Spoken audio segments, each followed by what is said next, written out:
लंबे बाल वाली सास। सास बहू की उम्र में माँ बेटी जितना फासला होता है, लेकिन फिर भी ना बहू को सास में माँ और ना ही सास को बहू में बेटी दिखती है। कैसे? ओहो, ये बाल भी ना संभाले नहीं संभलते, इतने लंबे और काले। देखने वाले तो कहते हैं कि बहू सास और सास बहू लगती है। कौन है ये लोग माँ जी? मुझे तो नहीं दिखते जिस सास को बहू समझ रहे हैं। अरे चल छोड़ ना, जा चाय लेकर आ जा और किचन में मेहंदी भिगा देना। और हाँ, दोपहर को पार्लर वाली आ रही है मेरे हेयर स्पा के लिए, तो जरा गर्म पानी तैयार करके भाप की तैयारी भी कर देना। बहू खुद के बाल देखती है जो सूखे, बेजान और बेतरीके से बंधे होते हैं।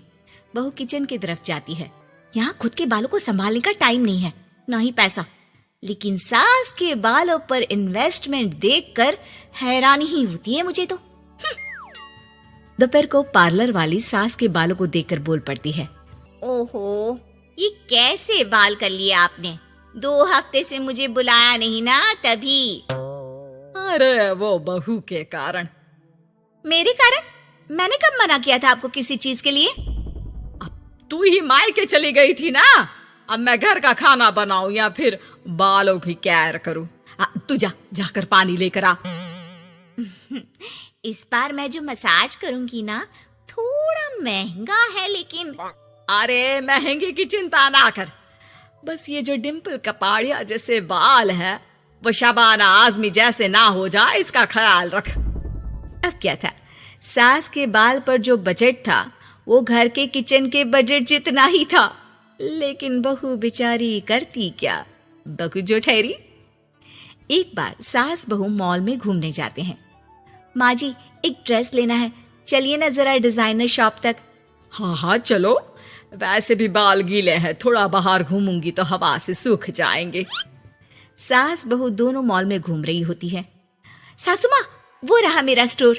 अरे रुक, क्या है ये? जावेद हबीब। अरे चल तो जरा देखे तो। हाँ चलते ना माँ जी, बस एक ड्रेस ले लूं।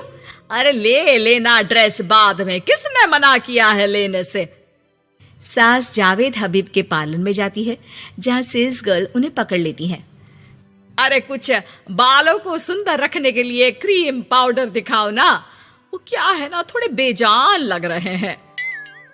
क्यों नहीं, वैसे ये नया प्रोडक्ट लॉन्च हुआ है, इससे आपके बालों की खूबसूरती 4 गुना बढ़ जाएगी। इसे लगाने के बाद ना आपको हेयर स्पा करने की जरूरत पड़ेगी और ना ही किसी महंगे शैम्पू की।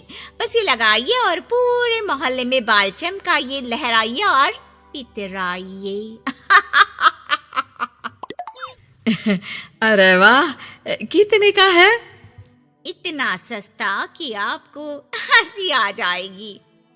तो एक काम करते हैं ना, पहले हम हंसी लेते हैं, क्यों? ये जरूर आपकी बहू होगी, है ना? कैसे पता? अरे भला कौन सी बहू चाहेगी कि सास के बाल सुंदर दिखे? मुझे नहीं लगता कि आप ये प्रोडक्ट ले पाएंगी। एक काम करिए, फिर कभी आइएगा।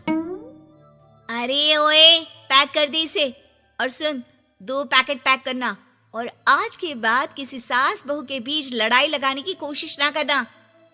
सेल्स गर्ल मुस्कुराकर साथ खड़ी दोस्तों को देखती है और सामान पैक कर देती है।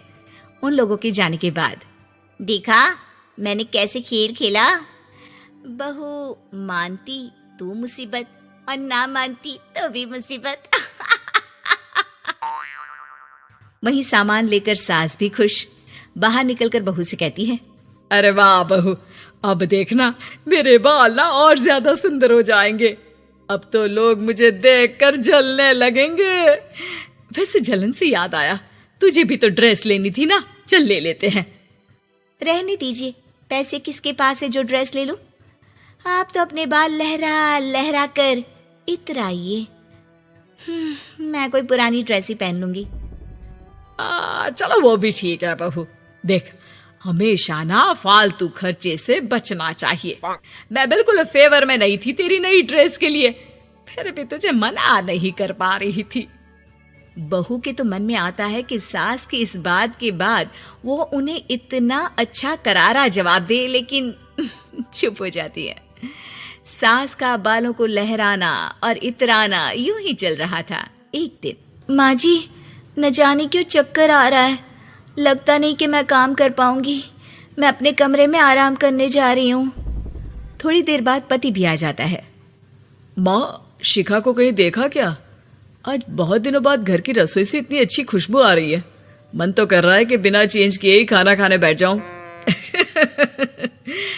अरे बेटा, खाना आज मैंने बनाया है तो घर तो महकेगा ही। तेरी बीबी बीमार बैठी है। पति हैरान होकर पत्नी के कमरे में जाता है, जहां वो आराम से तानपुरा का शो देख रही थी। अरे, माँ ने तो बताया कि तुम ठीक नहीं हो, पेट में दर्द है। अरे नहीं, वो ना मेरा फेवरेट म्यूजिक शो आने वाला था। अब माँ की तो आदत पता है ना, ये बना दो, वो बना दो, ये दे दो, वो दे दो, तो बस मैंने बहाना बना लिया। पति बीवी की बात पर मुस्कुराता है और वहां से चला जाता है। दरअसल शिखा को म्यूजिक का बड़ा शौक था और उसके पसंदीदा संगीतकार उसके शहर में थे और संगीत की क्लास लेने वाले थे। अरे देखो देखो, ये धनवानी महाराज हमारे शहर में है, और तो और ये यहाँ सबको संगीत सिखाने के लिए आए हैं। मैं भी इनकी क्लास ज्वाइन करूंगी, कल जाकर पता करती हूँ। सास और पति भी शिखा की बात पर खुश हो जाते हैं, लेकिन अगले रोज जब शिखा वहां से वापस आती है तो उसका मुंह उतरा होता है। अरे क्या हो गया? तेरी शक्ल देखकर क्या उन लोगों ने तुझे लेने से मना कर दिया? पहली बार बहू सास के ताने का कोई जवाब नहीं देती और चुपचाप जाकर कमरे में बैठ जाती है, जहां पति कहता है, अरे क्या हो गया मेरी अनारकली, क्यों मुंह लटका रखा है? अरे कुछ नहीं, बस ऐसे ही। सास कमरे के बाहर जाकर खड़ी हो जाती है। अरे मुझे तो बताओ, क्या हो गया? शिखा रोने लगती है और रोते रोते बताती है कि वो लोग 1 लाख रुपए में कोर्स करा रहे, मैं इतने पैसे कहाँ से लाऊं? पति भी चुप हो जाता है, क्योंकि वो जानता है कि इतने पैसे का तो वो भी इंतजाम नहीं कर पाएगा। देखिए ना, कैसे अपनी कला को बेच रहे हैं, लेकिन गलत भी क्या है, नामी गिरामी है। अरे कोई बात नहीं शिखा, मैं कोशिश करता हूँ किसी से उधार लेने की। जब कोर्स करके तुम खुद की क्लास खोलना, उससे जो पैसे आएंगे उससे फीस भर देना। पति कई लोगों से बात करता है, लेकिन उसे कहीं से पैसे नहीं मिलते। शाम को मुंह लटकाकर पति घर आता है। मैंने काफी कोशिश की, लेकिन कहीं इंतजाम नहीं हुआ। अरे कोई बात नहीं, मैं भी ना क्या करूंगी म्यूजिक सीखकर। वैसे भी कल आखिरी दिन है पैसे जमा करने के लिए, अब इतनी जल्दी कहाँ से आने वाला है पैसा। लेकिन अगले दिन, बहू ये ले पैसे, जा जाकर अपना नाम लिखवा दे संगीत की क्लास के लिए। बहू इतना सारा पैसा देखकर दंग रह जाती है। अरे माँ जी, आप कहाँ गई थी अभी, और ये इतने सारे पैसे कहाँ से आए? सास मुस्कुराकर पीछे मुड़ती है और बहू को अपने सर के बाल दिखाती है, जो अब छोटे छोटे होते हैं। मैंने ना अपने बाल उस विदेशी कंपनी को बेच दिए, जो बाल के बदले में पैसे देती है। अब मेरे बाल थे ही इतने सुंदर के 1 लाख मिल गए, वरना तेरे बालों का तो कोई 500 भी ना दे। बहू को सास की बात से रोना आ जाता है। वो सास के गले लग जाती है। लेकिन कोई मुझे करोड़ों भी दे ना, तो भी मैं इतनी अच्छी सास ना दूं।